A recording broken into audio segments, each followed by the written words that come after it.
LNP renewables में सब लोग का स्वागत करवा रहे हैं। आज हम लोग basics of access control system part 3 के बारे में देखने वाला है। अगर आप पार्ट 1 और 2 को मिस किया तो हमारे चैनल को सब्सक्राइब किया होता है। हमारे चैनल में हम लोग basics of access control system part 1 to 5 Hindi बोल के एक प्लेलिस्ट बना के रखा है, उसका अंदर जाके मिस्टर पार्ट को देखिए, आप समझ सकते हैं। आज पार्ट 3 में क्या क्या चीज़ हम लोग देखने वाला है। हम लोग इक्वेशन में DX K1 T105 series device controller को कैसे वायर कर सकते हैं। Okay, DS K1 T200-201 series device को कैसे वायर कर सकते हैं। RS485 एक्सटर्नली आपको कैसे वायरिंग कर सकते हैं। वीगन कार्ड रीडर को आप कैसे वायरिंग कर सकते हैं। इलेक्ट्रिक लॉक को कैसे आप वायरिंग कर सकते हैं। डोर कॉन्टैक्टर को आप कैसे वायरिंग कर सकते हैं। एग्जिट बटन को आप कैसे वायरिंग कर सकते हैं। अलार्म इनपुट्स को आप कैसे वायरिंग कर सकते हैं। ठीक है, अलार्म आउटपुट्स को आप कैसे वायरिंग कर सकते हैं। वीगन कार्ड रीडर को आप कैसे वायरिंग कर सकते हैं। ये सब कुछ आज हम लोग देखने वाला है।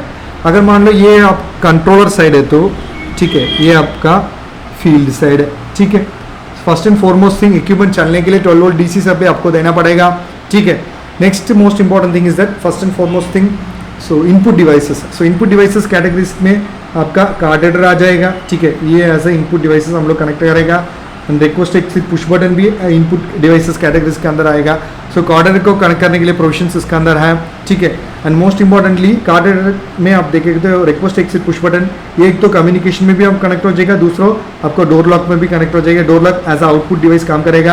आपका electric magnetic lock, electric stick सब कुछ आउटपुट कैटेगरीज के अंदर आएगा। ठीक है, अगर डोर कॉन्टैक्ट के बारे में देखेगा तो ये आपका इनपुट कैटेगरीज के अंदर आएगा। ठीक है, एंड मोस्ट इंपॉर्टेंटली अगर बहुत ज़्यादा कंप्यूटर कंट्रोलर्स है वो कंट्रोलर के साथ आपको कम्युनिकेशन एस्टैब्लिश करने के लिए आपको RS485 केबल्स का ज़रूरत पड़ेगा। उसके लिए ये टर्मिनल्स को आप यूज़ कर सकते हैं। एंड मोस्ट इंपॉर्टेंटली कम्युनिकेशन को भी थोड़ा पावर चाहिए ना, वो 12 वोल्ट DC एक्सटर्नल पावर हम लोग एक्सटर्नली पावर देना पड़ेगा। ठीक है, एंड मोस्ट इंपॉर्टेंटली मान लो कुछ इंट्रूडर डिटेक्शन डिवाइसेस है, वो एज अलार्म इनपुट सेंसर सारे डिवाइसेस काम करेगा। वो अलार्म इनपुट्स को कनेक्ट करने के लिए ये टर्मिनल्स को आप यूज़ कर सकते हैं। अगर नहीं इंट्रोशन तो डिटेक्ट हो गया, कुछ माल प्रैक्टिस चल रहा है, उसको आपको बजर से आपका सिक्योरिटीज़ को अलर्ट करने का आप क्या कर सकते हैं। अलार्म आउटपुट टर्मिनल्स में आपका थ्रू रिलेज आपका बजर्स, ठीक है, थ्रू रिलेज आपका बजर्स को यूज़ करके भी ओके सबको अलर्ट कर सकते हैं। Next DS KIT 200 and 201 series, दोनों में आप देखेंगे तो ऑलमोस्ट सेम चीज़ है। अब ये आपका कंट्रोलर साइड है। ठीक है, ये आपका फील्ड साइड है। ठीक है, ये आपका फील्ड साइड है। ये चलने के लिए 12 वोल्ट DC साइड पे आपको देना पड़ेगा। 12 वोल्ट को आप क्या कर सकते हैं, थ्रू 230 वोल्ट को थ्रू SMBS आपको कन्वर्ट करके ऐसे 12 वोल्ट DC कन्वर्ट करके आपको पावर इनपुट देना पड़ेगा। ठीक है, एंड मोस्ट इंपॉर्टेंटली आपका इनपुट डिवाइसेस है ना, उसको कनेक्ट करने के लिए आप वीगन कार्ड रीडर्स है ना, उसको यूज़ कर सकते हैं। ये इनपुट कैटेगरीज में आ जाएगा। डोर लॉक का बारे में आप देखेंगे तो ये सब कुछ आपका आउटपुट कैटेगरीज का में आ जाएगा। ठीक है, थ्रू रिलेज आप क्या कर सकते हैं, मैग्नेटिक लॉक और इलेक्ट्रिक स्ट्राइक को एनेबल डिसेबल कर सकते हैं। इसके लिए आप NONC कॉन्टैक्टर भी यूज़ कर सकते हैं। And most importantly request exit push button है ना, ये इनपुट कैटेगरीज में आ जाएगा। ठीक है, एंड इवन दो आप बहुत सारा कंट्रोलर्स है, ठीक है, वो कंट्रोलर का साथ आपको कम्युनिकेशन एस्टैब्लिश करने का, उसके लिए आपको RS485 कम्युनिकेशन को यूज़ कर सकते हैं। इवन दो कम्युनिकेशन बराबर चलने के लिए आपको उसके लिए भी चलने के लिए पावर चाहिए। ठीक है, एंड इन सेम वे अगर आपको कुछ इंट्रूशन आ रहा है उसको डिटेक्ट करने के लिए आप अलार्म इनपुट डिवाइसेस को यूज़ कर सकते हैं। एंड वो इनपुट को यूज़ करके आप अलार्म आउटपुट भी ट्रिगर कर सकते हैं। आपका अलार्म आउटपुट थ्रू रिले के आप बजर्स को एनेबल एंड डिसेबल करके आपका सिक्योरिटीज़ को अलर्ट कर सकते हैं। ठीक है, और सिंपल RS485 कार्ड रीडर तो भी ये कार्ड रीडर है, उसको चलने के लिए आप पावर सप्लाई तो चाहिए, 12 वोल्ट DC सप्लाई है। ठीक है, आपको हर एक कंट्रोलर में RS485 plus and minus connect करने के लिए प्रोविजन हो जाएगा। अगर लूपिंग है तो भी दूसरा टर्मिनल से वो कंसर्न कंट्रोलर को लूपिंग जाएगा। ठीक है, नेक्स्ट नहीं वीगन कार्ड रीडर तो भी वो चलने के लिए भी आपको 12 वोल्ट DC सप्लाई चाहिए। अपार्ट फ्रॉम इट उसके अंदर 5 वायरिंग आएगा। एक तो green, white, brown, orange, purple है। उसमें LED इंडिकेशंस के लिए एक वायर है, एरर्स दिखने के लिए, एंड इवन बजर्स को सिग्नल देने के लिए भी हम लोग टर्मिनल्स उसके अंदर दे चुका हूँ। ठीक है, अगर इलेक्ट्रिक लॉक है मतलब हमारा आउटपुट डिवाइस है, उसको एनेबल एंड डिसेबल करने के लिए तो हमको रिलेज का ज़रूरत पड़ेगा। कंट्रोलर से रिलेबल उसको एनेबल डिसेबल करेगा। ठीक है, नॉर्मली रिलेज है तो आपको NO कॉन्टैक्ट आएगा, NC कॉन्टैक्ट आएगा, कॉमन आ जाएगा। ठीक है, इलेक्ट्रिक स्ट्राइक को आप क्या कर सकते हैं, NO और कॉमन का अक्रॉस कनेक्ट कर सकते हैं। मैग्नेटिक लॉक आप क्या कर सकते हैं, NC and magnetic lock across connect कर सकते हैं। ठीक है, नहीं नॉर्मल डोर लॉक ही है तो भी आप क्या कर सकते हैं, एक ग्राउंड में कनेक्ट हो जाएगा, दूसरा तो सेंसर में आपको कनेक्ट करना पड़ेगा डोर लॉक का, ठीक है। एक पोस्ट एक्सिट पुश बटन है तो आप क्या कर सकते हैं, उसका ग्राउंड में ब्लैक वायर को कनेक्ट करने का, दूसरा बटन येलो और ग्रे है ना डोर लॉक में एक प्रोविजन है, उसमें आपको कनेक्ट करना पड़ेगा, ठीक है। नहीं अभी आपको अलार्म इनपुट्स को कनेक्ट करने का, तो आपको दो अलार्म इनपुट्स कनेक्ट कर सकते हैं। एक इनपुट को IN1 एंड ग्राउंड में कनेक्ट करने का, दूसरा इनपुट को IN2 एंड ग्राउंड में आपको कनेक्ट करना पड़ेगा, ठीक है।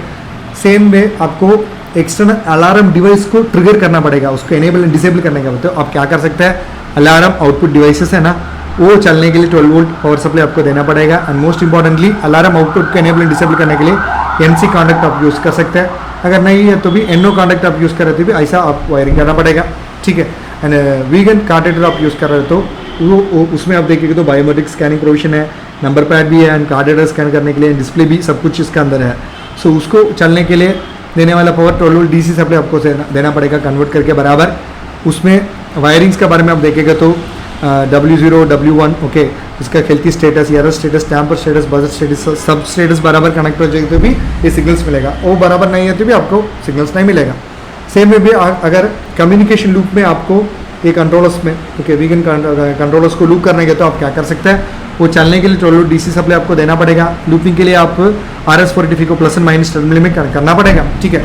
एंड इवन दो आप हार्डवेयर में बराबर कनेक्टेड हो तो भी आपको ये सिस्टम पैरामीटर्स है ना, उसको इनेबल एंड डिसेबल करने का। सो इसके लिए आप कभी भी एक वर्किंग मोड टर्मिनल्स और कोऑर्डिनेटर को कॉन्फ़िगर करना पड़ेगा। सिस्टम पैरामीटर्स के अंदर जाके मोड स्विच है ना ओके, वो टर्मिनल रिक्वायर्स वर्किंग ऐसे कोऑर्डिनेटर ऐसा काम करने के लिए आपको क्या करना पड़ेगा, सिस्टम पैरामीटर का अंदर जाके उसको ऐसा मोड स्विच काम करना पड़ेगा, ठीक है। नहीं आपको RS-485 कोऑर्डिनेटर काम करने का तो आप क्या कर सकते हैं, सिस्टम पैरामीटर के अंदर जाके सीरियल पोर्ट सेटिंग्स में जाके सेटिंग्स वगैरह करना पड़ेगा, ठीक है। एंड हम लोग हमारा पहले बार में ऑलरेडी बता चुका हूँ, उसको एक्टिवेट करने के लिए आपको क्लाइंट सॉफ्टवेयर और SADP सॉफ्टवेयर यूज़ कर सकते हैं। धन्यवाद। हमारे चैनल को सब्सक्राइब कर दो, बेल आइकन दबा दो, वीडियो पसंद है भी आप दोस्तों के साथ शेयर करवा दो। आप ऐसा बहुत सारा चीज़ सीखने का हमारे साथ प्रोजेक्ट करते हो, हमको कॉन्टैक्ट कर सकते हैं, हमारा कॉन्टैक्ट लिस्ट में दे चुका हूँ। हम लोग PLC प्रोग्रामिंग ट्रेनिंग दे रहे हैं, specially Siemens, Delta and Allen Bradley PLCs programming दे रहे हैं, हम लोग किसी को दे रहे हैं। सो आप कॉलेज स्टूडेंट है, specially EEE ECE instrumentation engineering student है, आपको ऑनलाइन में ट्रेनिंग चाहिए भी हम लोग दे सकते हैं। अगर नहीं आप एक वर्किंग प्रोफेशनल है, आपको अपग्रेड करना पड़ेगा, ठीक है, ये फील्ड में। सो आप क्या कर सकते हैं, हमको कांटेक्ट कर सकते हैं, हमारा कॉन्टैक्ट लिस्ट में दे चुका हूँ।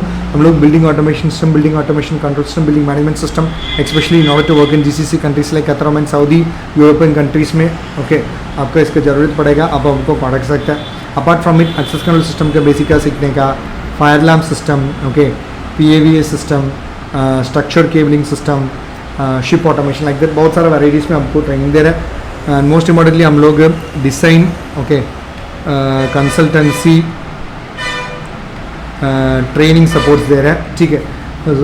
Most importantly solar on grid opted application, solar status, solar pumps, इसका design, installation, disconnecting, consultancy, training supports हम लोग दे सकते हैं। अगर आपका एग्रीकल्चर फार्म्स है, उसी क्रॉप्स को आपका वाइल्ड एनिमल से रक्षा करने के लिए instead of going for normal fencing आप सोलर फेंसिंग लगा सकते हैं। उसका कुछ ज़रूरत है तो हमको कॉन्टैक्ट कर सकते हैं, हम लोग ऐसे किट दे रहे हैं। एंड मोस्ट इंपॉर्टेंटली EB4 बिल्कुल अवेलेबल नहीं है, उसी जगह में आप solar DC light system install करके आप क्या कर सकते हैं, हमको कॉन्टैक्ट कर सकते हैं। धन्यवाद।